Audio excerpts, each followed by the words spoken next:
ఇర్మియా ప్రవచన పుస్తకం ఆ మూల వాక్యం నేను చదువుతాను, వినండి. ఇర్మియా ప్రవచన పుస్తకము 18వ అధ్యాయము 6వ వాక్యం నుంచి నేను చదువుతాను, వినండి. ఇశ్రాయేలు వారులారా, ఈ కుమ్మరి మట్టికి చేసినట్లు నేను మీకు చెయ్యలేనా? ఇదే యెహోవా వాక్కు. చికట మన్ను కుమ్మరి చేతిలో ఉన్నట్లు ఇశ్రాయేలు వారులారా, మీరు నా చేతిలో ఉన్నారు. అర్థమైందండి? కుమ్మరి చేతిలో మట్టి ఉన్నట్లు మీరు ఇశ్రాయేలు ప్రజలారా, మీరు నా చేతిలో ఉన్నారు. కుమ్మరవాని చేతిలో మట్టి ఉంటే తనకు నచ్చినట్లుగా పాత్రని చేస్తాడు, తనకు నచ్చినట్లుగా రూపాన్ని దిద్దుతాడు. అది ఆయన చేతిలో ఉన్న నైపుణ్యత. ఇప్పుడు భూ సంబంధంగా చూసే కుమ్మరి చేసే పాత్రలు మనం చూసినప్పుడు ఒక్కోసారి ఆశ్చర్యం అనిపించింది. ఒక్కోసారి ఆ పాత్రల మీద మనసు పడ్డప్పుడు అదేందో మన దగ్గర డబ్బులు లేకపోయినా కానీ కాసేపు నిలబడి చూస్తే బాగుండు అన్నట్టుగా అనిపిస్తుంది. ఎందుకంటే అంత ఆశ్చర్యంగా ఉంటుంది. అర్థమవుతుందండి మీకు? కొంతమంది, అక్క ఈ పాత్ర ఎక్కడ కొన్నావు, సూపర్ ఉంది, మీ ఇంట్లో నుంచి నేను వెళ్ళకపోతున్నాను, ఈ పాత్ర మీద పడింది నా కన్ను అన్నట్లుగా కొన్ని పాత్రలు చూడండి, కుమ్మరి చేసే పాత్రలు అద్భుతంగా ఉంటాయి కదా. ఇప్పుడు ఈ వాగ్దానం చేస్తున్న దేవుడు ఈ భూ సంబంధమైన కుమ్మరి లాంటి వాడు కాదు. ఆయన పరమ కుమ్మరి. ఆయన పరమ కుమ్మరి. నిన్ను త్రోసివేయక ఆయన సార మీద నిన్ను పెట్టి అద్భుతంగా నీ జీవితాన్ని మార్చగలిగిన సర్వశక్తి కలిగిన దేవుడు నేను ప్రకటిస్తున్న యేసు. కానీ ఈరోజు ఒక ఆలోచనలోనికి నువ్వు రావాలి. ఏంటి ఆలోచన? ప్రస్తుతం ఈ వాక్యం వింటున్న నా సహోదరి సహోదరులారా, ఎక్కడున్నావు? ఎవరి చేతుల్లో ఉన్నావు? లోకపు చేతుల్లో ఉన్నావా, లేదా సాతాను చేతుల్లో ఉన్నావా? నిన్ను నువ్వు పరీక్షించుకొని ఎవరి చేతిలో ఉంటే మన భవిష్యత్తు, మన యొక్క స్థితి ఆశీర్వాదకరంగా ఉంటుందన్న ఆలోచన నీకు రావాలి. ఒకవేళ నీవు మనుషుల చేతుల్లో ఉన్నావేమో. ఆ మధ్య ఒకసారి నేను బస్సుకి మధ్య సీట్లో కూర్చున్నా. అంటే కండక్టర్ దగ్గర ఉన్న సీట్ల దగ్గర కూర్చుంటే బస్సు ఎత్తేది, గుంతల్లో దిగి పైకి ఎక్కిన. అల్లు చెప్పండి. అక్కడ కూర్చున్నా. వెనకున్న వాళ్ళు మాత్రం కేకలేస్తున్నారు. ఏమని? ఏయ్ ఏమా డ్రైవరా, నిన్నే కాస్త చూసి పని అయ్యా, కళ్ళు కనపట్టలేదా, గుంటలు కనపట్టలేదా అని ఒకళ్ళు అంటే మరొకళ్ళు ఏమంటున్నారు తెలుసా? ఈరోజు ఎవరి మొహం చూసామో అయ్యగారి చేతుల్లో పెట్టాం మన ప్రాణం, ఈడి ఆడదీసపోయి అని ఈ రోజుని వీడి చేతిలో జిక్కుకున్నాం రా బాబు అనుకుంటున్నారు మరి కొంతమంది. నిజమే కదా. బస్సు ఎక్కిన తర్వాత మన ప్రాణం ఎవరి చేతుల్లో ఉంది అన్న? ఫ్రీ టికెటేనన్నా, ఎవరి చేతుల్లో ఉండేది అన్నట్టుగా చూస్తున్నారే. ఫ్రీ టికెట్ అయితే ఫ్రీ టికెటేలే, అసలు ఎవరి చేతుల్లో ఉంది బస్సు ఎక్కిన తర్వాత నీ ప్రాణం, నా ప్రాణం? ఏసఐ చేతిలోనా? అది పక్కన పెట్టిన తర్వాతలే కానీ ఇప్పుడు బస్సు ఎక్కిన తర్వాత మన ప్రాణం ఎవరి చేతిలో ఉంటుంది? చేతిలో ఉంటుంది. వాడు జాగ్రత్తగా తీసిపోయాడు. అబ్బా నేను తీసిపోయాడబ్బా, గుంటల్లో కూడా భలే సాఫీగా వెళ్ళిపోయాడు కదా. అందుకే దావీదు మహారాజు దీనికి అనుగుణంగా నాకు అట్లా అనిపించింది. నిజంగా కొన్ని సందర్భాల్లో మన పరిస్థితి మనుషుల చేతుల్లో ఉంటుంది కదా. అర్థమవుతుందండి మీకు? అందుకే దావీదు ఏమంటాడంటే, సమూయేలు రాసిన 2వ గ్రంథం 24వ అధ్యాయం 12వ వాక్యం.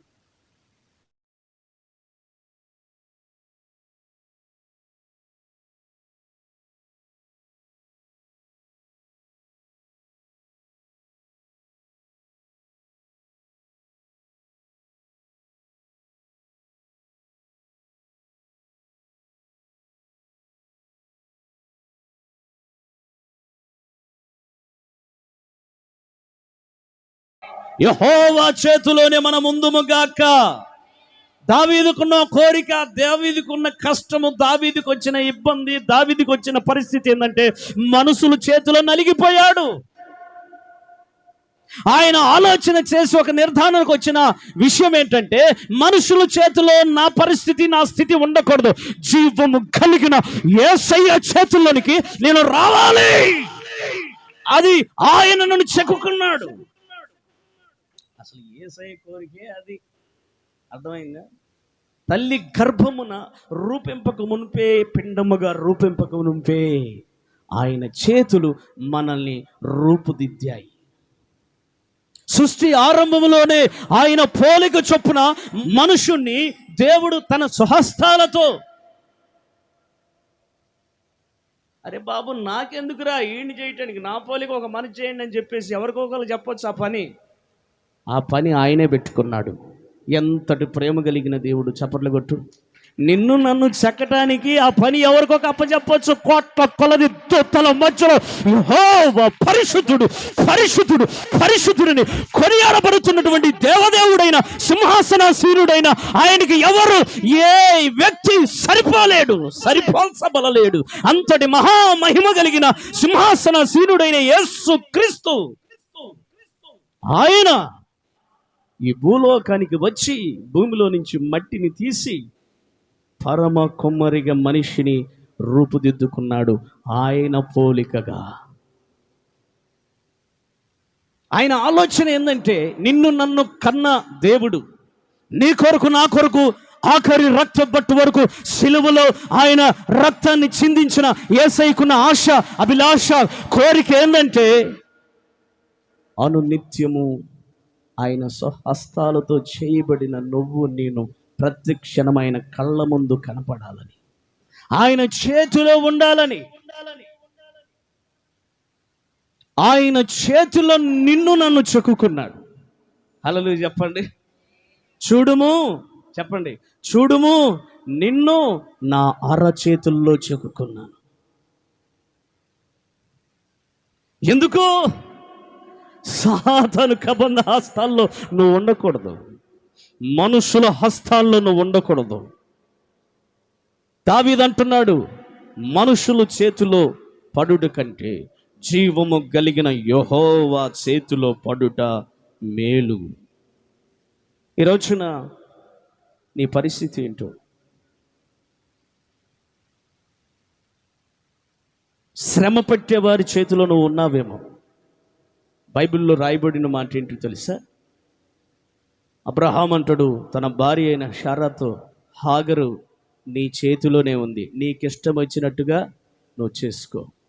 16వ అధ్యాయం ఆదికాండం 16వ అధ్యాయం 6వ వాక్యంలో, నీకిష్టం వచ్చినట్లు నీ దాసి అయిన హాగరు నీ చేతిలో ఉంది, నీకిష్టం వచ్చినట్లు చేసుకో అన్నప్పుడు హాగరును శారా శ్రమ పెట్టెను. ఏం పెట్టిందండి? చెప్పాలి. శ్రమ పెట్టెను. ఎవరికి శ్రమ కలిగింది? హాగరు శారా చేతుల్లో ఉంది కాబట్టి శ్రమ కలిగింది.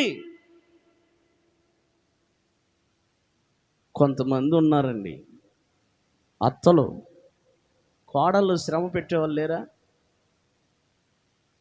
అందరూ అని కాదండి, హల్లెలూయా చెప్పండి. కొంతమంది ఉంటారు భర్తలు నేను చెప్పిందే చెయ్యాలి, నేను చెప్పిందే ఏదవాకు, ఓకే నువ్వు చెప్పింది చేయాలి, కానీ భారీగా నువ్వు చూసుకొని ఒక భర్త స్థానాన్ని నువ్వు కాపాడుకోవాలిగా బ్రదర్. భార్య చేతిలో భర్త చేతిలో భార్య ఉండి శ్రమ పడేవారు లేరా? ఈ రోజున ఒకవేళ అలా శ్రమ పడితే నా చేతుల్లోకి నువ్వు వస్తే నీ జీవితమే మారుస్తాను. మీరు నా చేతిలో ఉన్నారని ప్రభు చెప్తున్నాడు. ఈ రోజున చాలామంది మనుషుల చేతుల్లో ఉండి శ్రమ పడుతున్నారు. మనుషుల చేతుల్లో ఉండి శ్రమ పడుతున్నారు. తీరని దుఃఖానికి, శాపానికి, నాశనానికి, పతనమైపోయే కుటుంబాలు, జీవితాలు లేవంటారా?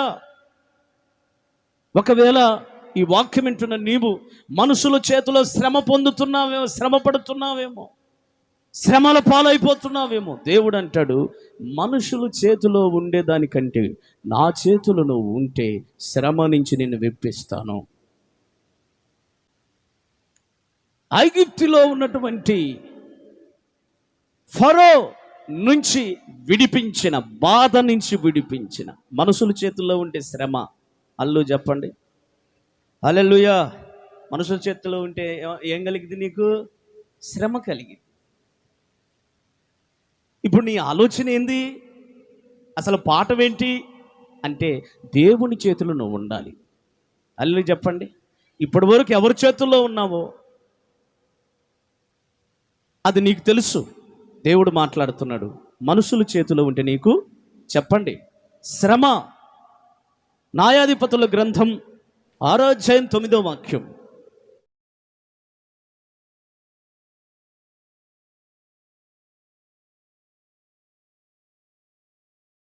ఐగుప్తు అనగా లోకము. లోకం చేతుల్లో ఉంటే నీకు బాధ కలుగుతుంది. అదేం బాధ? అది అప్పు కావచ్చు, అనారోగ్యం అనే బాధ కావచ్చు, అవమానం అనే బాధ కావచ్చు. అది ఏ బాధో లోకమనే చేతిలో నీడలో, చేతి నీడలో నువ్వు ఉంటే నీకు బాధ కలుగుతుంది. ఒక రోజున పాపం భక్తి చేసుకుంటున్నాడు, బాగానే ఉంటున్నాడు, అయ్యబ్బ హుషారుగా ఉంటున్నాడు, కన్నీరు కొడుతున్నాడు, ఎగిరి గంతులేస్తున్నాడు, ప్రభువు స్తుతిస్తున్నాడు, ఆరాధన చేస్తున్నాడు. మంచిగానే ఉంది భక్తి. ఉన్నట్టుండి ఏ పుండు పట్టిందో మనకు అర్థం కాలేదు. కానీ యెరూషలేములో ఉండవలసిన వాడు తిన్నగా ఎరుకోకు దిగి వస్తున్నాడు. అక్క ఎక్కడికి దిగి వస్తున్నాడు చెప్పక్క? యెరూషలేములో ఉండవలసినటువంటి మనుష్యుడు యేసుప్రభు అంటున్నాడు ఈ మాట.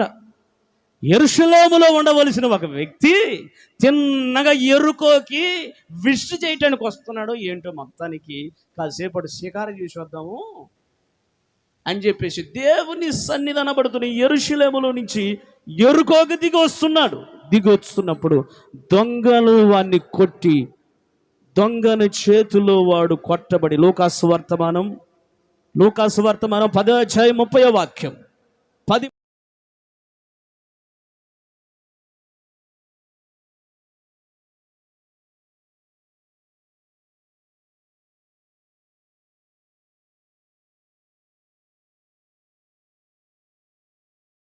మనుషుల చేతిలో ఉంటే శ్రమ, లోకములో ఉంటే నీకు బాధ. సాతాను చేతుల్లో చిక్కుకుంటే నీ వస్త్రాన్ని, దేవుడిచ్చే ఆశీర్వాదాన్ని, దేవుడిచ్చే దీవెనను పోగొట్టుకుంటావు. రా, ఇప్పటికే ఆలస్యమైంది. హల్లెలూయా చెప్పు ఒకసారి. రా, కదిలిరా, యేసయ్య చేతిలోనికి రా. ఆయన నిన్ను చెక్కుకున్నాడు. ఆయన చేతుల్లో నేను జీవించాలని ఆయన బలిష్టకరమైనటువంటి రెక్కల కిందకి, ఆయన చేతి కిందకి దీన మనసుకుడివై రా. లోకంలో ఏం లేదు, మనుషుల చేతిలో ఏమి లేదు, సాతానుగడి చేతులు కూడా ఏమి లేదు. నీకు కలగవలసిన ఆశీర్వాదాలన్నీ వాడు కొట్టేస్తాడు. ఇప్పటికైనా ఆలస్యమైంది ఏం లేదు. కొనూపిరితో ఉన్నాం. పరిశుద్ధాత్మ దేవుడు మంచి సమరీయుడుగా నీ దగ్గరకు వచ్చి పలకరిస్తూ ఉన్నాడు ఈ పగలో. ఆయన వాక్కు నిన్ను లేపాలని, ఆయన చేతుల్లోనికి నిన్ను చేర్చుకోవాలని ఆయన పరమ కుమ్మరిగా ఇష్టపడుతున్నాడు. చెప్పండి, దొంగ ఏం చేశాడండి? ప్రభు కంటే బలమైంది ఏది లేదు. అల్లు చెప్పండి. ఇప్పుడు దొంగ ఏం చేశాడు? వస్త్రం తీసుకొని చంపేసితే బాగుండు, చంపలా. ఏం చేశాడు? పనూపిరితో ఉన్నాడంట. అంటే పనూపిరి అంటే ఇంకేదో కొద్దిగా బతకటానికి ఛాన్స్ ఉంది. హలో బ్రదర్, కొంచెం అవకాశం ఉంది. అల్లు చెప్పు 2 చేతులు ఎత్తే.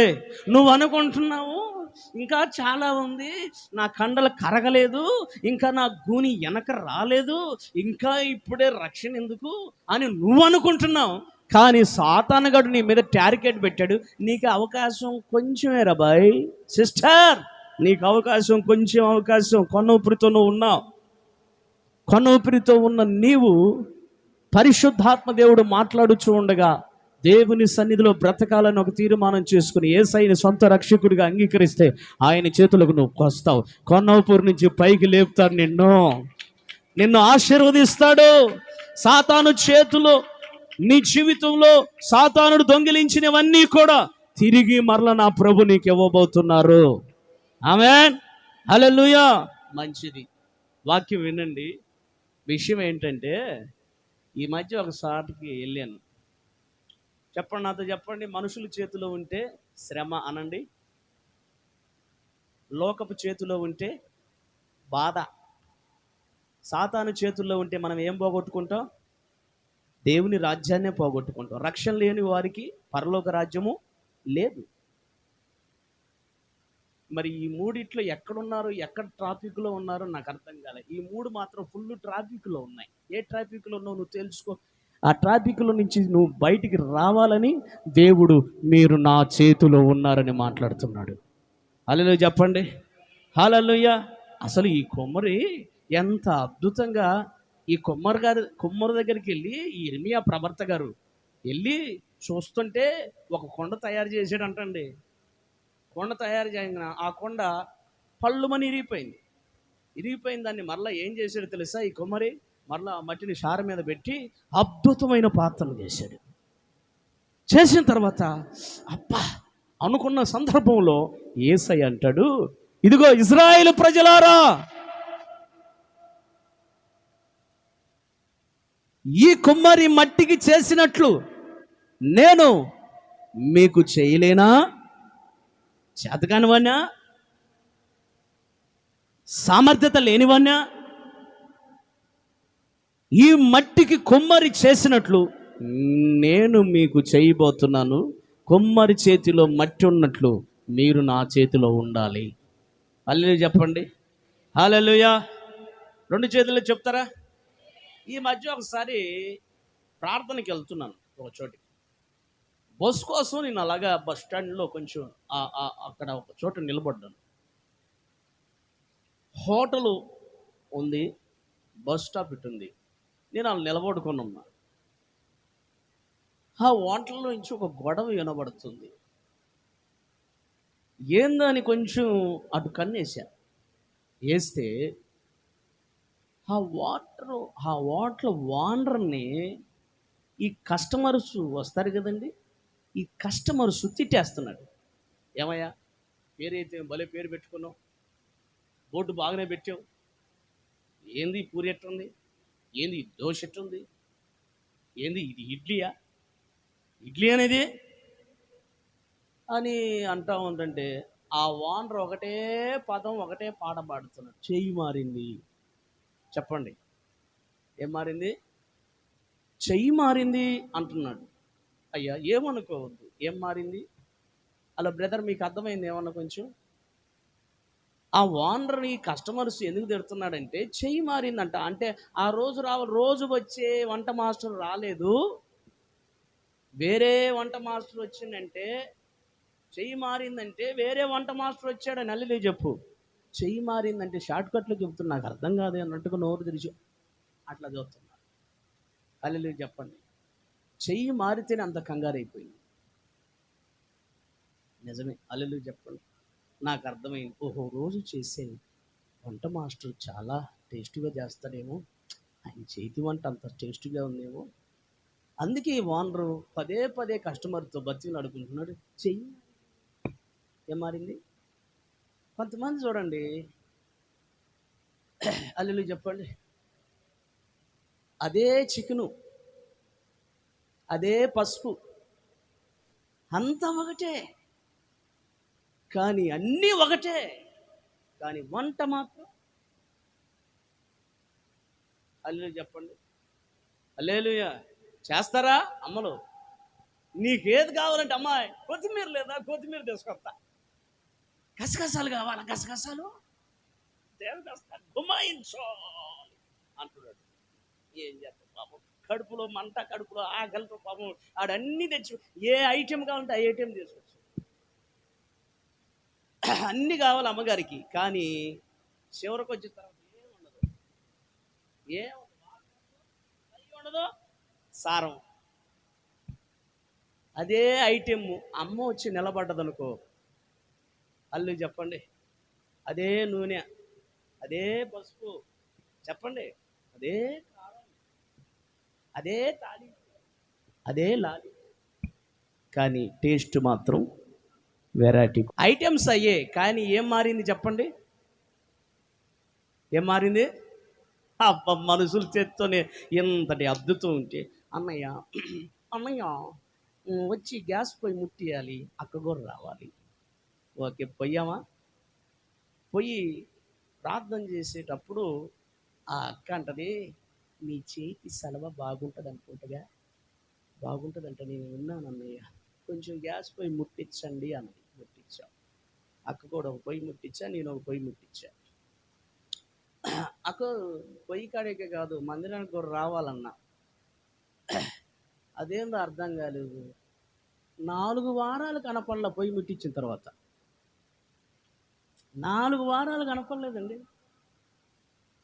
ఏందంటే ఫోన్ చేసి కనుక్కుంటే, అన్నా నీ చేతి సెలవు ఏందో, నాకు వంటకా నుంచి కదలలేకపోతున్నానన్నా, అంతమంది చుట్టాలు వచ్చారు, పట్టాలు వచ్చారు, అందుకే ఆదివారం రాలేకపోతున్నాను. ఏమి సెలవరా, చెయ్యి సెలవ. హల్లెలూయా. అన్న కొంతమంది చూడండి, అమ్మాయి అమ్మాయి నువ్వు ఎంత దూరం ఉన్నా కానీ నువ్వు వచ్చిపోయి నాకు కొంచెం నీ చేతి కూడా నాకు కొంచెం ఏదో నిత్యన వ్యాపారం కొంచెం కలిసి. హల్లెలూయా చెప్పండి. సెంటిమెంట్ ఉన్న వాళ్ళు హల్లెలూయా చెప్పండి. దైవ సేవకుల చేతిలో ఉందంటే ఆశీర్వాదం అంటే అది వేరు. అక్క నేనే తెచ్చుకున్నాను అక్క, ఒక్కసారి ఈ 10,000 చీర నీ చేతుల్లో పెడుతున్నా, తిరిగి నన్ను దీవించి ఆశీర్వదించి ఇస్తే నేను కట్టుకుంటా. అల్లు చెప్పండి. ఎట్లాంటి వాళ్ళు ఉన్నారా లేదా? దేనికి ముందు దుంతుంటాడా?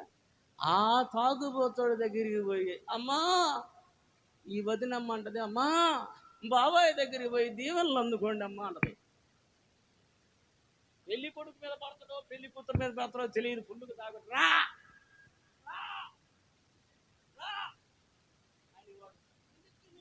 ప్రార్థన చేశాడు. వాళ్ళ నమ్మకం ఏంటంటే వీడు తాగుబోతైనా వీడి చేతిలో ఏముంది, దేవుని అనుకున్నాడు. ఎట్లాంటి వాళ్ళు లేరా? హల్లెలూయా హల్లెలూయా. కొంతమంది అదేందో లేవగానే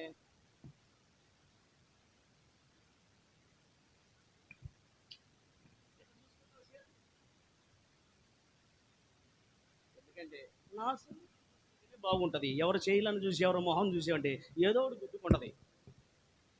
వాస్తవమే. నిజంగా చెప్పాలంటే ప్రియ సహోదరి సహోదరులారా, విషయానికి వస్తున్నాను. మనుషుల చేతుల్లోనే అంత అద్భుతము ఆశ్చర్యం ఉందంటే, నువ్వు నేను ఆరాధిస్తున్న యేసుక్రీస్తు చేతుల్లో అద్భుతమైన ఆశీర్వాదం దాగిపడి ఉంది. అవి ఏవో 4 విషయాలు చెప్పి నేను ముగిస్తాను. కొట్టేవాళ్ళు చచ్చినప్పుడు కొట్టద్దు, హుషారుగా కొట్టండి, దేవునికి మహిమ కలుగునట్లు కొట్టండి. హల్లెలూయా చెప్పండి. వంట అదే, అన్ని ఐటమ్స్ అదే, కానీ చెయ్యి మారింది.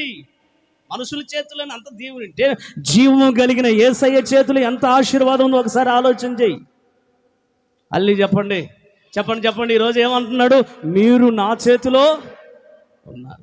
మనుషుల చేతిలోనే అంత మహాస్యం ఉంటే యేసయ్య చేతులకి ఎంత అద్భుతం ఉందో. ఆయన చేతులకు వచ్చి చూడు. అదే ఆయన చేతి నీడ నుంచి నువ్వు దూరంగా వెళ్ళిపోతున్నావేమో, సహోదరుడా సహోదరి, ఆయన చేతిలో ఉండు. అద్భుతం నీ జీవితంలో చేయబోతున్నాడు. హల్లెలూయా. యేసుక్రీస్తు ఒకరోజు భూమి మీద సశరీరంగా తిరుగుతున్న ఆ రోజుల్లో ఇలాగ ఒక గుంపుగూడు ఉన్న చోటకి ఇచ్చి వాళ్ళని చూసినప్పుడు కాపరులు లేని గొర్రెల వలె ఉన్నారంట. వారి మీద యేసయ్య కనికర పొంది ఒక 3 రోజులు అక్కడ ఉన్నాడంట వాళ్ళ కోసం. ఎన్ని రోజులండి? 3 రోజులు అక్కడుండి జీవము గురించి, పరలోక రాజ్యమును గురించి, దేవుని రాజ్యమును గురించి, సత్యమును గురించి, అలాగే ఆ 3 రోజుల్లో కుంటి వారిని నడిపిస్తున్నాడు, మోగవారితో మాట్లాడిస్తున్నాడు, చనిపోయిన వారిని సహితంగా శక్తి కలిగిన, జీవము కలిగిన యేసు లేపుతున్నాడు. అనేకులు శుద్ధులుగా మార్చబడుతున్నారు, అనేకులు స్వస్థపరచబడుతున్నారు, అనేకులు బాగుపరచబడుతున్నారు, అనేకులు కన్నీరు తొడవబడుతుంది, అనేక జీవితాలు కట్టబడుతున్నాయి, అనేకులు భవిష్యత్తు, అనేకులకు జీవితం విప్లవాత్మకంగా పరిశుద్ధాత్మ దేవుడు సర్వశక్తి కలిగిన యేసు మారుస్తున్న ఆ సందర్భంలో 3 రోజులు గడిచిపోయాయి. అందరికీ ఆకలి ప్రాప్తించబడింది. అన్ని కార్యాలు చేసినవాడు ఆకలి తీర్చలేడా? ఒకసారి అల్లు చెప్పు. తీరుస్తాడు. కానీ ఆయన ఆకలి తీర్చాలనుకుంటే బజారుకి వెళ్ళి బియ్యం కొనకొచ్చే అవసరం లేదు. అల్లు చెప్పు. ఏండి, బజారుకి వెళ్ళి ఎచ్చాలు కొనకొచ్చే అవసరం లేదు. అంగడికి వెళ్ళి ఆయన ప్లాన్ ఏంటంటే ఎక్కడికి వెళ్ళే పని లేదు, వీళ్ళందరికీ ఇక్కడే అద్భుతంగా తృప్తిగా భోజనము కలగాలి, భోజనము చెయ్యాలి, ఆకలి తీర్చబడాలి, తృప్తి కలగాలి అని ఆశించిన వాడే మౌనంగా ఉంటే, అయ్యా ఎంతసేపు చెప్తావు వాక్యం, 1 గంట అయింది, వదిలిపెట్టరాదు, దుంప దించుతున్నావు. హల్లెలూయా. అడు చూడరాదు, నిద్రపోతున్నాడు.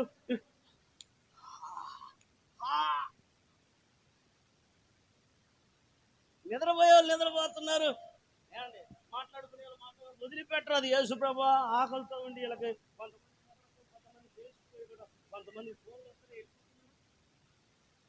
హల్లెలూయా. వదిలిపెట్టరాదయ్యా. ఎందుకు వచ్చిన గొడవ? వాళ్ళ ఇళ్ళకి వాళ్ళు వెళ్ళిపోయి శుభ్రంగా భోజనం చేసుకుంటారు.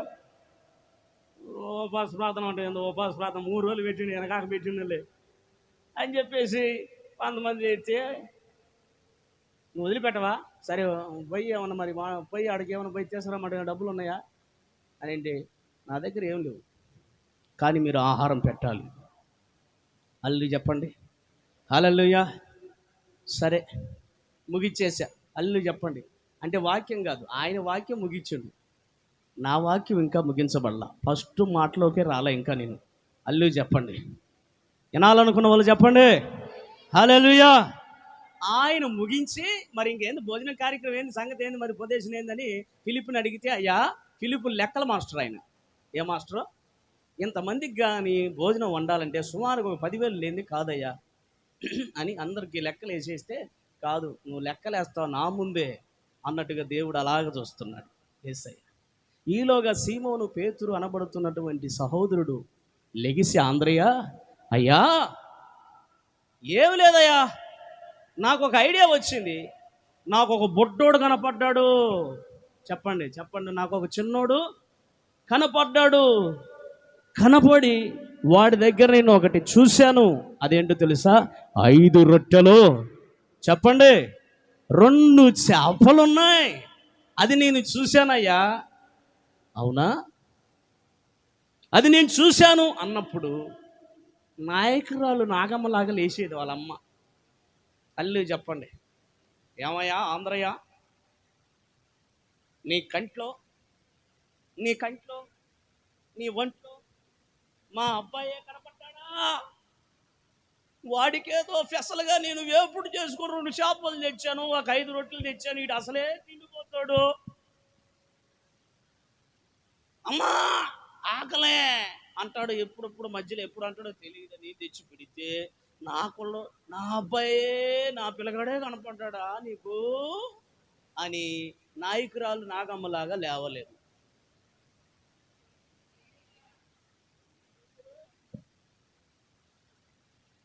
కాకిపిల్ల.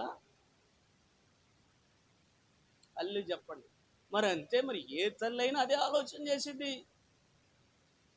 ఇప్పుడు ఆయన ఈ ఆంధ్రయ్య మరి ఎట్లా ఏం చేశాడో మొత్తానికి తీసుకొచ్చి చిన్నవాడి దగ్గరున్న 5 రొట్టెలు, చెప్పండి 2 చేపలు యేసయ్య చేతిలోకి వచ్చేసాయి.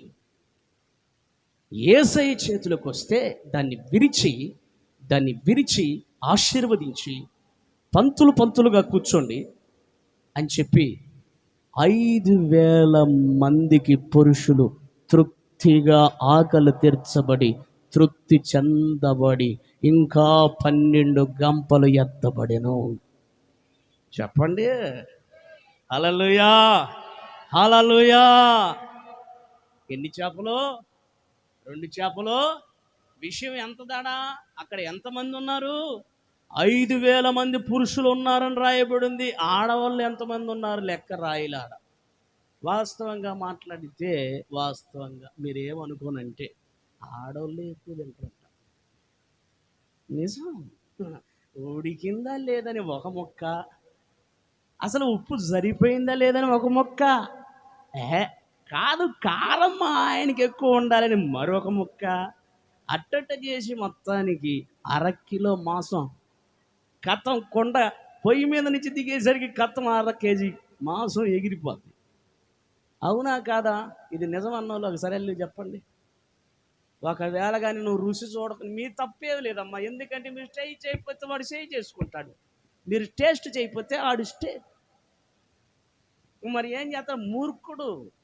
అందరు మూర్ఖులు కాదులేండి, కొంతమంది సప్పగున్న అట్టనే అట్టుంటారు, అట్నే తినే పని ఉంటుంది. ఏం అడగరు.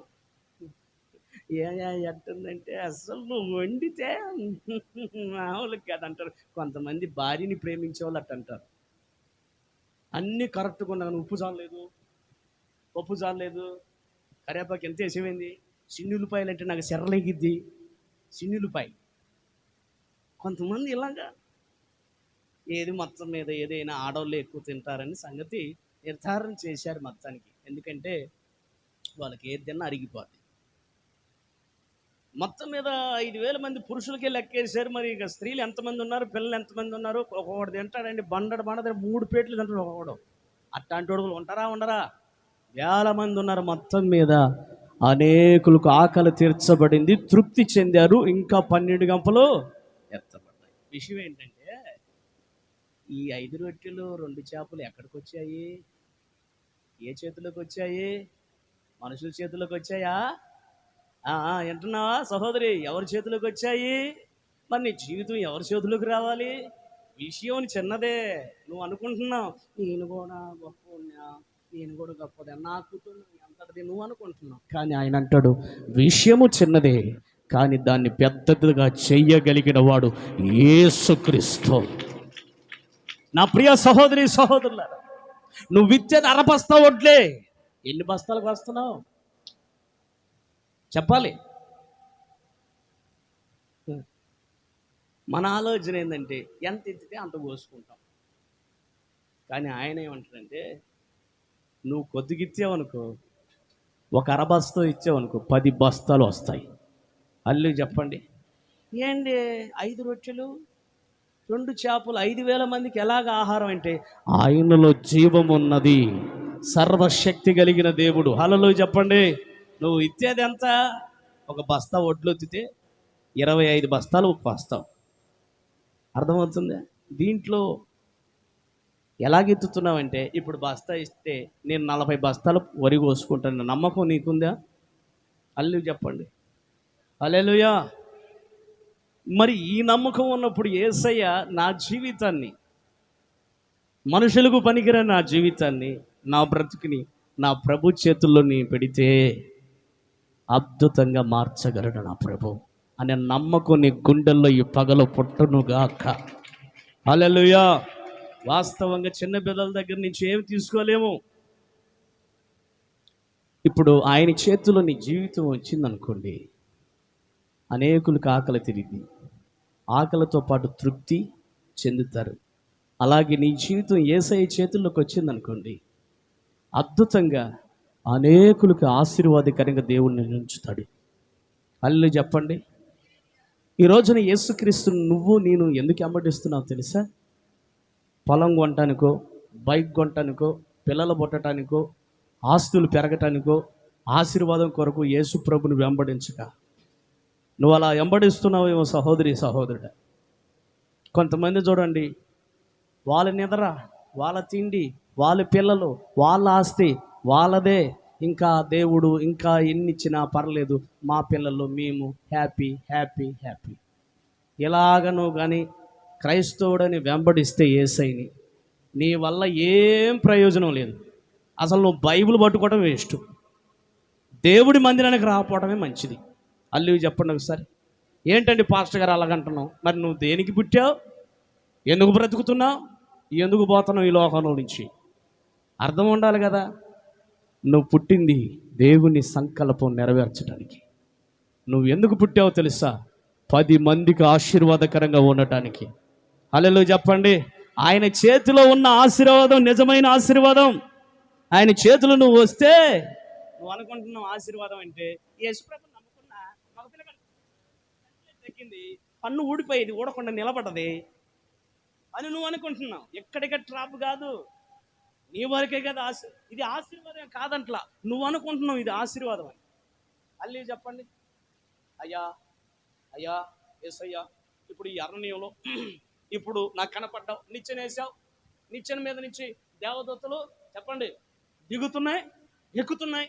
అక్కడి నుంచి నువ్వు మాట్లాడావు కాబట్టి ఇది దేవుని మందిరమే కానీ మరొకటి కాదు. కాబట్టి ఇక్కడ ఏమి లేదు, మందిరం ఏమి లేదు. ఈ మందిరం కట్టాలంటే ఒక రికమెండేషన్. ఇప్పుడు నేను ఒక దగ్గరికి వెళ్తున్నాను చేతికర్రతో. అక్కడికి వెళ్ళిన తర్వాత నువ్వు ఏది ఇచ్చినా నేను అన్నీ ఇచ్చేస్తాను అన్నాడు. ఎవరు? యాకోబు భక్తుడు ఏమన్నాడు? అన్ని ఇచ్చేస్తాను, అన్ని చేసేస్తాను. నిజంగా యేసుక్రీస్తు చేశాడా లేదా? ఏంది డౌట్గా ఉంది. 2 భార్యలు, దాసీలు, గొడ్లు, గోదలు, దాసులు, పనివారు. ఓ విస్తారమైన దీవెన. అల్లి చెప్పు విస్తారమైన దీవెన. చివరికి ఏమైందో తెలుసు? ఒకరోజు ఇవన్నీ వదిలిపెట్టి ఒంటరిగా హెబ్రోను రేవు దగ్గర ఒంటరి అయిపోయాడు. ఒంటరి ఏం చేస్తున్నాడు? ప్రార్థన. చెప్పండి. అయ్యా నన్ను ఆశీర్వదించు అనండి. అందరూ అన్నమాట. అయ్యా నన్ను ఆశీర్వదించేంద్రా. 2 భార్యలు, కొడుకులు. ఎంతమంది కొడుకులు? 12 మంది కొడుకులు, ఒక అమ్మాయి. దేనమ్మా? ఏమమ్మా? దేనమే లేదు. అల్లు చెప్పండి. మొత్తానికి 13 మంది సంతానం. అంతటి ఆశీర్వాదం, గొప్ప ఆశీర్వాదం తొలదూగుతుంది అంతా. మందలు, అబ్బో విస్తారమైన పంట, విస్తారంగా ఉంది. ఏమని ప్రార్థన చేస్తున్నాడు? అయ్యా నన్ను ఆశీర్వదించు అని ప్రార్థన చేస్తున్నాడు. ఆయన అంటాడు, ఈ ఆశీర్వదించేది ఏంద్రా? 12 మంది కొడుకులు, ఇటు గొర్రెలు, భార్యలు, దాసులు, పనివారు, ఇంతమంది విస్తారంగా ఉన్నారు కదా, ఇంకా ఆశీర్వదించమంటే ఇది నిజమైన ఆశీర్వాదం కాదు. నిజమైన ఆశీర్వాదం పాప క్షమాపణ. నా బ్రతుకు మారాలి, నా జీవితం మారాలి, నేను అనేకులకు ఆశీర్వాదకరమైన వ్యక్తిగా, ఇజ్రాయేలు ప్రజలుగా మారాలి. ఇదే నీ చేతిలో ఉన్న ఆశీర్వాదం. అర్థమైంది మీకేమన్నా? యాకోబు తీర్మానం చూడండి. ఫస్ట్ వెళ్ళేటప్పుడు ఏ తీర్మానం చేసుకుని వెళ్ళాడు? అయ్యా నువ్వు ఏది ఇచ్చినా నీకు 10వ వంతు ఇస్తాను, ఏది ఇచ్చినా కానీ ఏదైనా చేస్తాను. ఓకే, ఆయన ఇచ్చింది ఏందో చేసింది ఏమో కానీ మొత్తానికి చివరికి దేవుడు ఇచ్చింది మొత్తానికి ఆశీర్వాదమే పొందుకున్నాడు. కానీ క్షమాపణ లేదు. అన్న కత్తి తీసుకుని వస్తున్నాడు వెనక నుంచి. ఏయ్ నాన్న మోసం చేస్తావు రాబాయ్, వాడిని కూడా మోసం చేస్తావా? చూస్తా, కత్తితో నరుగుతా అని అంటాడు. అంటే సంపుతానని వస్తున్నాడు. మరణం ఆయన వెంటాడుతుంది. కానీ మరణం నుంచి తప్పించగలిగిన దేవుడు యేసు ఒక్కడే. ఆశీర్వాదాల్లో నుంచి మనం తప్పించబడం, కానీ పాప క్షమాపణలో నుంచి ఆయన చేతిలో ఉంటే తప్పనిసరిగా మనం కాపాడబడదుము గాక. హల్లెలూయా చెప్పండి. ఈ వాక్యం వింటున్న నీవు నీ జీవితాన్ని యేసయ్య చేతులకు సమర్పించుకుంటే అద్భుతంగా నిన్ను ఆశీర్వదిస్తాడు. ఎటువంటి ఆశీర్వాదం తెలుసా? నీవు నీ పిల్లలే కాదు, నీ తోటి వారు కూడా దీవెనకరంగా ఉంటారు. బొడ్డోడ వాళ్ళని ఎంతమందికి ఆకలి తిరిగింది అక్క? ఆ గడ్డం కింద చేపెట్టుకున్న అక్క ఎంతమంది తినగా ఎన్నిటి గంపలో మిలిగాయా? తృప్తి చెందారా? ఆకలి తీరారా? అమ్మ మామూలు విషయం అండి. చిన్నపిల్లల దగ్గర నుంచి ఏమైనా తీసుకోగలుగుతాము? సామాన్యంగా తీసుకునే పని కాదు అది. కానీ తీసుకుందామని పోతే తల్లి ఉంటుందా లేదాడా? నా పిల్లగాడ దొరికిందో ఎక్కడ అయినా ఆయన పాడుతున్నారంట 3 రోజులు ఉపవాసం పెట్టి చిన్న పిల్లగాల దగ్గర పుంజుకునేదంటే చెప్పండి కాపీకి వచ్చిందా లేదా? అమ్మో ముదుర్లు మేధావులు ఉంటారు అక్కడ కూడా. యేసుప్రభుకే ప్రశ్నలు వేసే ముదుర్లు ఉన్నారు. ఉంటారా లేదా? ఇప్పుడు కూడా ఉన్నారు ముదుర్లు. అంటే మన సంఘంలో లేరులే. అల్లు చెప్పండి హల్లెలూయా హల్లెలూయా. ఏమ అంటారా అన్న చిన్న పిల్లల దగ్గర చేసేది నువ్వేందా దేవుడివి? అసలు ఆకాశం నుంచి కురిపించో చెయ్యి మహాతల్లి. అట్లాంటి తల్లులు ఉంటే ఎన్ని గొప్ప కార్యాలు జరుగుతాయి కుటుంబాల్లో, గ్రామాల్లో. అల్లు చెప్పండి.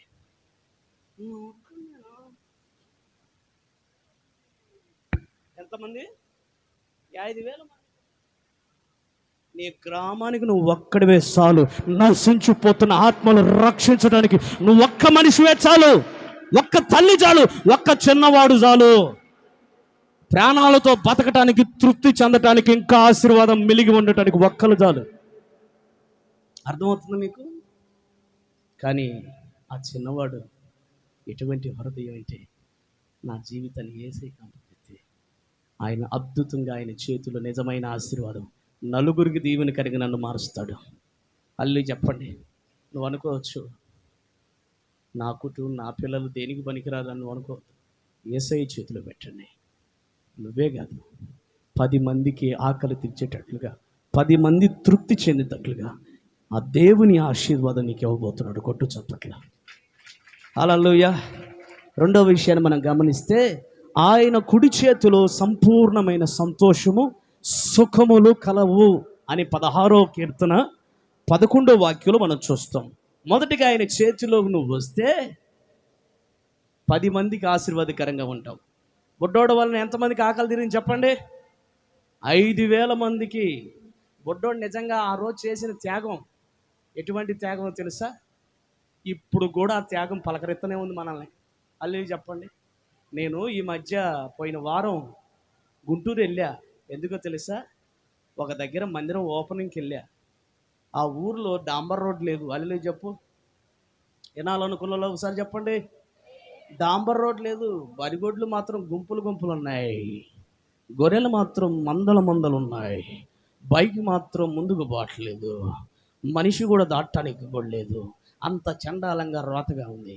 ఆ ప్రాంతంలో, ఆ తండలో అన్ని జనులు అద్భుతమైన జీవం కలిగిన మందిరం ఒకే ఒక కుటుంబం కట్టింది.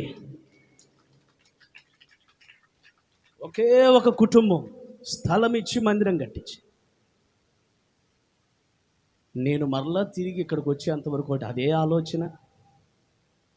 అసలు అధీర సేవ, అది ఆ సమర్పణ కలిగిన విశ్వాసులు నాకు కూడా దయచేయుగాక అనుకున్నా. హల్లెలూయా. అంత చేసి కూడా, అయ్యా పాస్టర్ గారు నేను వస్తే నన్నే చూస్తారు కానీ నేను మరుగై ఉంటాను. ఇదిగో ఏదో మా అమ్మగారు ఉంటారు. మా అమ్మ కూడా ఏదో ఆమె ఎట్లుందంటే, అంతటి నిజంగా దేవుడు పని చేయాలంటే పుల్ల వేసే వాళ్ళు ఉంటారా లేదా? అల్లు చెప్పండి. పుల్లమ్మలు ఉంటారు, పుల్లయ్యలు కూడా ఉంటారు. ఉంటారా ఉండరా? ఇప్పుడు భార్య అన్ని లక్షలు పెట్టి మందిరం కడుతుంది అనుకోండి. భార్య ఏదా పుల్ల? నువ్వేనా? ఆ గ్రామంలో ఎవరు లేరా? ఆపు అని పుల్లేసే పుల్లమ్మలు ఉన్నారా లేదా? అందరూ ఉండరులే. అల్లు చెప్పండి.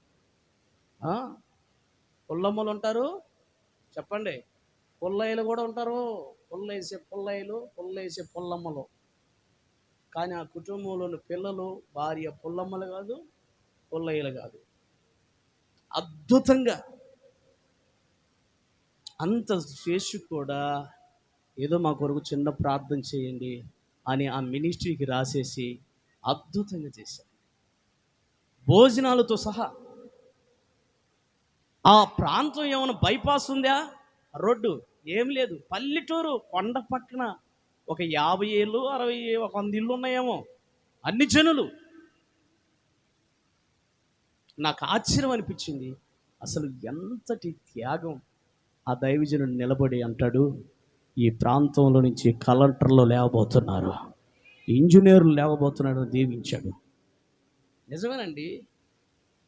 భర్త చచ్చిపోతే పిల్లగాన్ని కష్టపడి చదివించుకున్న ఆ తల్లి మంచి ఉద్యోగం వస్తే మందిరం కట్టాడండి. అంటే మొక్కుబడి కాదు, నా దేవుడు గొప్ప కార్యం చేశాడు నా జీవితంలో, నేను ఒక్కరిని ప్రభువుని నమ్ముకోవటం కాదు, నా అన్ని జనులందరూ మారాలి, నా కులస్తులందరూ మారాలని తీర్మానం చేసుకున్నాను. నేను ఒక్కనే కడుపు నింపుకుంటే సరిపోద్దా? 5 రొట్టెలు చెప్పండి, 2 చేపలు. అమ్మా ఎవరికి చెప్పమాకి, నా దగ్గర ఉన్నాయని చెప్పండి. హల్లెలూయా చెప్పండి, హల్లెలూయా చెప్పండి. ఈ రోజున దేవుడు ఎన్ని కార్యాలు చేస్తున్నా కానీ కొంతమంది చూడండి, దేవుని కొరకు సహకరించే మనస్తత్వం లేని పరిస్థితులు ఒకవేళ నువ్వు ఉంటున్నావు సహోదరుడు, నువ్వు దేవుని సన్నిధిలో గుప్పిళ్ళు విప్పితే ఆయన ఆకాశ వాకిళ్ళు విప్పబోతున్నాడు.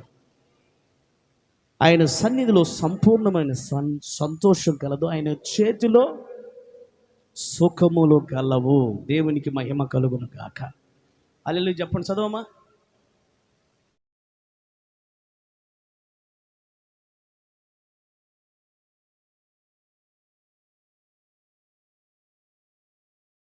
కలవు. సుఖంగా ఉండాలనుకున్న వాళ్ళు ఒకసారి హల్లెలూయా చెప్పండి. హల్లెలూయా.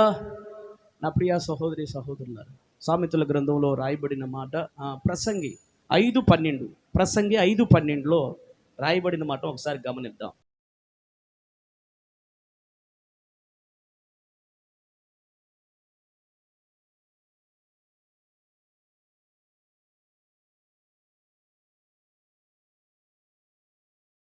చెప్పండి. ఇప్పుడు భోగం అనుభవించే వాళ్ళు, సుఖం కావాలి, మనం సుఖంగా ఉండటం ప్రభుకి ఇష్టమైంది. హల్లెలూయా చెప్పండి. భోగం మనకొద్దు, సుఖం మనకు కావాలి. హల్లెలూయా చెప్పండి. మనం పడుతున్న కష్టార్జనకి తగినట్లుగా సుఖం మనకు కావాలి. చూడండి, కష్టపడే వాళ్ళంట కొంచెం తిన్నా అరిగిద్ది, ఎక్కువ తిన్నా హల్లెలూయా చెప్పండి సుఖంగా నిద్రపడుతుందంట, సుఖంగా ఉంటారు. ఈ వాక్యం వింటున్న నీవు, నీ పిల్లల వలన, నీ కుటుంబంలో ఉన్న సమస్యల వల్ల సుఖం లేకపోతే దేవుని చేతులకు వస్తే ఆయన నీకు సుఖం ఇచ్చును గాక. హల్లెలూయా. ఒకసారి ఒక ఇంటికి వెళితే ఒక ఆమె ఎంత లావుందంటే చాలా లావుంది. వెళ్ళాను, వందనాలు అక్కన్న, వందనాలు, కూర్చో పాస్టర్ గారు అన్నది. కూర్చుంది. ఇదిగో మనిషా, ఏడ నిద్రపోతున్నావు, లే రా, పాస్టర్ గారు వచ్చిండను. ఆడెట్టున్నాడు తూనీగలాగా లిక్కు లిక్కు లిక్కు లిక్కు లిక్కు అనుకుంటా వచ్చాడు. ఏమమ్మాయి సరోజిని పిలిచావా అని వచ్చాడు. పిలిచావేంటి, పాస్టర్ గారు వచ్చాడు, మంచినీళ్ళు అన్నది. ఆ తర్వాత మంచినీళ్ళు తెచ్చాడు. ఎవరు? సీగురు పుల్ల. ఏ పుల్ల? ఏమేమో ఒడ్లు బాస్తా, ఆయనేమో ఇద్దరు భార్య భర్తలే. మీరు అట్ట అనుకున్నారు సీగురు పుల్ల ఒడ్లు బస్తాని. మొత్తానికి నీళ్ళు తెచ్చాడు, తర్వాత టీ పెట్టు అన్నది, టీ తెచ్చాడు, అన్నీ తెచ్చాడు. అసలు ఆయన కూర్చోట్లా. నేనంట, అన్న మీరు కూర్చోటమే, మీరు కూర్చోండి అన్న, అక్క కూర్చోండి, నాకు అసలు సిగ్గు అనిపిస్తుంది అన్న, కూర్చోండి అంటే నేను కూర్చోలే అంటాడు. ఎట్ట అంటాడు, లేదన్న మీరు కూర్చోండి అన్న అయితే అంటది. వామ్మో అనుకున్నా నేను. కూర్చుంటానికి లేదు, తిరగాలి అటు ఇటు తూనిగలాగా. అసలు విషయం ఏమి నాకు అర్థమైంది ఆ భార్య గుండా ఆ భర్తకి ఏం లేదు, ఫుట్బాల్ ఆడుకున్నట్టు ఆడుకుంటున్నాన్ని. ఇంకేడవాడికి సుఖం ఉంటుంది? సుఖమే లేదు అనుకోవాలండి. ఇంకా అంటే అందరూ అట్లుంటారని కాదమ్మా, చాలామంది అట్లాగా చేతుల్లో పడి ఫుట్బాల్ ఆడి సుఖం లేకుండా, పిల్లల వల్ల సుఖం లేదు, సంపాదించే సంపాదన వల్ల సుఖం లేదు. ఏమండి, పిల్లలు పుట్టకపోతే ఒక బాధ, పుట్టిన తర్వాత ఒక బాధ, సుఖం లేని పరిస్థితి. ఆయన అంటాడు, ఆయన చేతిలోకి వస్తే నీకు సుఖం ఇస్తాడు, కష్టపడు. అల్లే చెప్పండి. భోగం అనుభవిస్తున్నాడు మనోడు, ధనవంతుడు. లోకాసు వర్తమానంలో ధనవంతుడు భోగం అనుభవిస్తున్నాడు. తినటానికి దినదినము వాడు, బైబిల్లో రాయబడింది లోకాసు వర్తమానంలో, 16 అధ్యాయం 19వ వాక్యంలో, 16 అధ్యాయం లూకాసు వార్త 19వ వాక్యంలో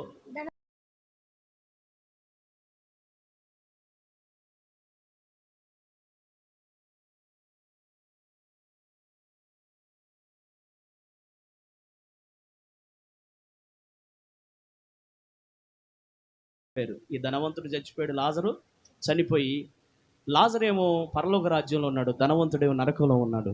అబ్రహాం ఏం మాట్లాడుతున్నా అంటే, అయ్యా నువ్వు దినదినం సుఖభోగాన్ని అనుభవించావు, దినదినము లాజరు కష్టపడ్డాడు, అందుకే ఇక్కడ సుఖంగా ఆయన చేతిలో ఉన్నాడు. ఆమె చెప్పండి హల్లెలూయా. ఆ అధ్యాయంలో మీరు చూడండి, లాజరు ఏం కష్టపడి ఉంటాడు, తన కుటుంబం కోసం కష్టపడ్డాడు, దేవుని కోసం కష్టపడ్డాడు. వారు సుఖంగా ఉంటారు. నీ కుటుంబం కోసం నువ్వు కష్టపడ్డావు అనుకో, కష్టపడు, ఇబ్బంది లేదు, కానీ దేవుని కొరకు కష్టపడితే నువ్వు సుఖంగా ఉండువుగాక. ఇదేగా సింపుల్ మీకు చూపించానుగా, లాజర్ని ధనవంతుని చూపించాడు. లాజర్ ఏం చేశాడంటే పరలోక రాజ్యంలో ఎట్లా ఉన్నాడంటే సుఖంగా ఉన్నాడు. అల్లు చెప్పండి. చాలామంది యవనస్తులు ఉన్నారు, యవన కాలంలో పుట్టిన బిడ్డలు బలవంతుని చేతిలో, ఇది ఎన్నో మాట, బలవంతుని చేతిలో బాణముల్లాగా ఉంటారు. దేవునికి మహిమ కలుగును గాక. బలవంతుడు ఎవరు ఈ ప్రపంచంలో చెప్పండి, ఒప్పుకోండి. యేసయ్య తప్ప మరొకరు లేరు. యేసయ్య బలవంతుడు. యవనస్తుడు అయితే, నువ్వు యవన కాలంలో ఉంటే ఆయన చేతిలో బలంగా ఆయన పని కొరకు వాడబడదు గాక. హల్లెలూయా. ఆయన చేతిలోకి రా. యవన కాలం, నీ యవన కాలం, నీ సంపాదన దేవుని చేతిలో ఉంటే తప్పనిసరిగా అద్భుతంగా ఎంతోమంది మిషనరీలను దేవుడు వాడుకున్నాడు. నిన్ను నీ పిల్లల్ని వాడుకున్నాను గాక. ఈ రోజున రాజకీయ నాయకులకు కావాల్సింది ఎవరు బ్రదర్? యవనస్తుడా చెప్పు నాన్న. రాజకీయ నాయకులకు కావాల్సింది ఎవరయ్యా? డబ్బా. యవనస్తులు కావాలి. ఎవరికి? రాజకీయ నాయకులకి ఎవరు కావాలి? ఎందుకంటే వాళ్ళు ఈజీ లేదు.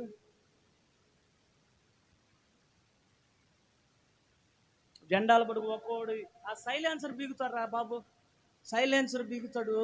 ఆ మోటార్ సైకిల్ ఏంటంటే యవనస్తులు ఎంత భయంకరంగా వాళ్ళకి కావాలి. సినీ ఆటలకు కూడా ఎవరు కావాలి చెప్పండి? మరి సమాజంలో ఉన్న అధికారులకు ఎవరు కావాలి? పోలీస్ డిపార్ట్మెంట్కి ఎవరు కావాలి? అండి నేను డ్యూటీ చేస్తానండి, చేర్చుకుంటారా? జంపు చేసేవాడు కావాలి, అల్లి చెప్పు. హైట్ పర్సనాలిటీ కావాలి, అల్లి చెప్పు. మరి వీళ్ళకే ఆ తాత్కాలికమైనటువంటి వారికే యవనస్తులు కావాలంటే జీవము కలిగిన యేసు క్రీస్తు పని చేయటానికి యవనస్తులు లాలి. ఆమేన్ చెప్పు. యవనస్తుడా, నీవు బలవంతుని చేతిలో బాణములాగా ఉండాలి. నీవు బాణం ఉందంటే బాణం వేస్తే విజయమా అపజయమా? నీ బ్రతుకులో విజయం చూడాలంటే యవనస్తుడుగా ఉన్నప్పుడు బాప్తిసం తీసుకో. దేవుని చేతిలో బలముగా బాణము వలె వాడబడదు గాక. నీ ప్రాంతంలో ఒక బాణంగా నువ్వు ఉండాలి. అంతా అయిపోయిన తర్వాత కాదు భక్తి చేసేది. యవన బిడ్డలు ఉన్నారు, యవనస్తులు ఉన్నారు, మీరు బలవంతుని చేతిలో బాణముల వలె దేవుని చేతిలో వాడబడదురు గాక. నాకెందుకన్నా ముసలోళ్ళు చేస్తే సరిపోతుంది. ముసలోళ్ళు కాదు, ముసలోళ్ళు ఎంత చెప్తారు.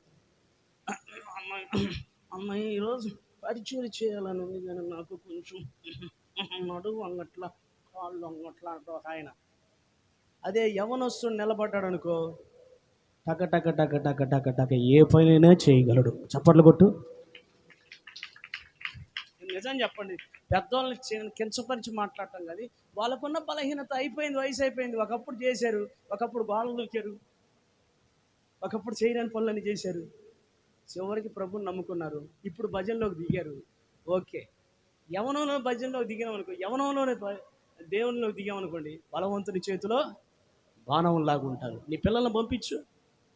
యవన పాయంలో ప్రభుని నమ్ముకుంటే బలవంతుని చేతిలో బాణం. వాళ్ళు నిశ్చయముగా అక్కడ రాయబడింది, వాళ్ళు ఎలాగుంటారంటే యవన కాలం పుట్టిన బిడ్డలు బలవంతు చేతిలో బాణం వంటి వారు. 27వ అధ్యాయం కీర్తన 4వ వాక్యంలో ఉంది. సరేలే, ఇంకా ఇది 3వ మాట, ఇంకొక మాట చెప్పి ముగిచ్చేస్తాను. బైబిల్ మూసేని చెప్తాను. అల్లు చెప్పండి ఒకసారి. ఇంకోటి ఏంటంటే, యేసుక్రీస్తు మనకి కాపరి. అల్లు చెప్పండి. యేసుక్రీస్తు మనకి కాపరి, మనం ఆయన గొర్రెలు. ఆయన అంటాడు, నా చేతిలో ఉన్న గొర్రెలు ఎవరును కూడా అపహరింపడు. అల్లు చెప్పండి. ఆ మాటను చదువు. లూకా సువార్త, యోహాను సువార్త మనం 10వ అధ్యాయం 28, 29. యోహాను సువార్త మనం 10వ అధ్యాయం 28, 29. మీరు చదవవసరం లేదులే, ఏనండి. అల్లు చెప్పండి. వాయమే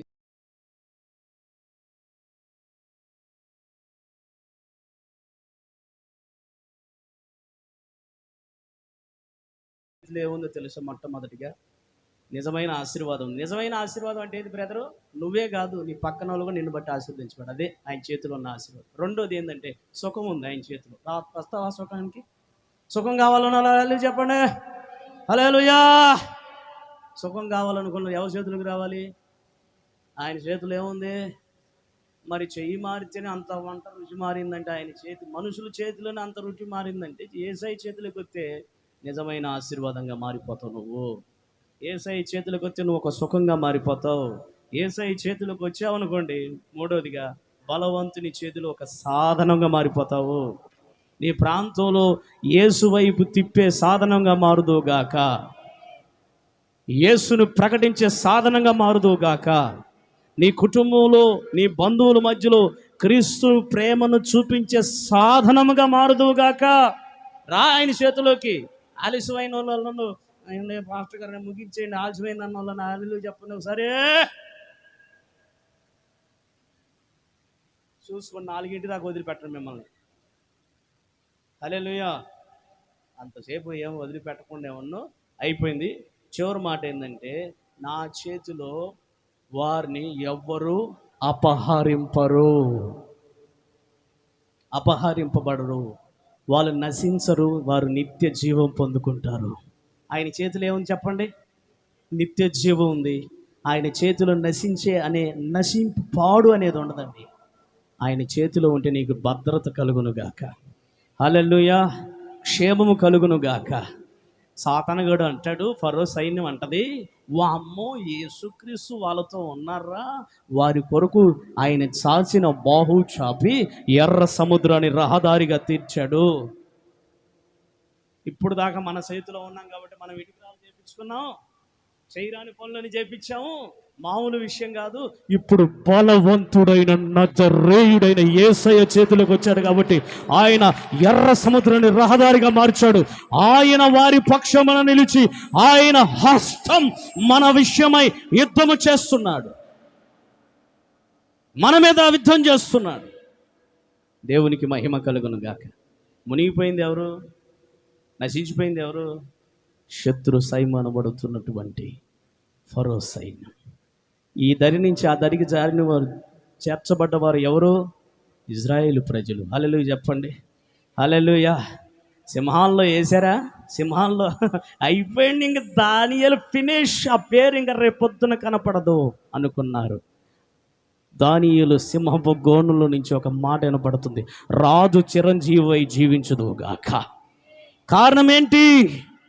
తన నామమందు భయభక్తులు కలిగి జీవించు వారికి ఏ అపాయము సమీపించదు. ఎందుకంటే ఆయన చేతిలో దానియేలు ఉన్నాడు. హల్లెలూయా. ఆయన చేతిలో పౌలు శీలలు ఉన్నారు. హల్లెలూయా. ఆయన చేతిలోకి వస్తే నీ జీవితంలో పాడు అనేది వినపడదు. ఎవరు దొంగలించరు. ఈ రోజున అన్ని దొంగలించబడుతున్నాయి. భార్య మధ్యలో ఉండవలసిన ప్రేమ దొంగిలించబడుతుంది, అపహరించబడుతుంది. సాతాను దొంగిలిస్తున్నాడండి. వాడికి ఏం పని లేదు, దొంగతనం చేసే పని వాడికి. అల్లు చెప్పండి.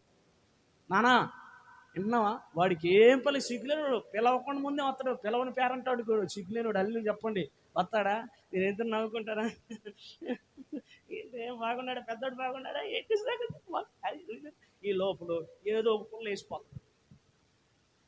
భార్య భర్తల మధ్యలో ఉండే నవ్వుని ఏం చేస్తాడంటే వాడు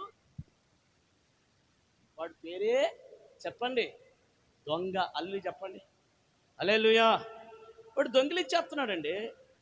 అన్నదమ్ముల మధ్యలో ఉండవలసిన ప్రేమ అనురాగం ఏం చేస్తున్నాడు? దొంగిలించేస్తున్నాడు. కానీ అన్నదమ్ములైనా అక్కచెల్లెళ్ళైనా ఎవరైనా యేసయ్య చేతిలో ఒక గొర్రెల్లాగా ఉన్నారనుకోండి, ఎవ్వడు కూడా అపహరింపడు. వారికి ఒక భద్రత ఉంటుంది. భద్రత అంటే మీరు అనుకోవచ్చు భద్రత అంటే అన్ని విషయాల్లో నీ నవ్వుకు భద్రత. చెప్పండి, ఎవ్వరు అపహరింపరు. అల్లి చెప్పండి, ఎవరు ఆరు నశించరు అనండి. వారు ఎవరన్నారు ఈ మాట? యేసయ్య అన్నాడు. నశించరు అంటే ఆడ నశించరు అంటే వారికి ఒక కాపుదల భద్రత ఉంది. అల్లి చెప్పండి, ఈ ఈ రోజు నీతో వాగ్దానం చేస్తున్న దేవుడు నీ నోట్లో ఉన్న నవ్వుకి భద్రతనుండునుగాక. ఉండాలా వద్దా? పిల్లలు బాగా చదువుకుంటున్నారు, ఆ చదువులకు భద్రత ఉండాలా వద్దా? వాళ్ళకి గ్యారంటీ.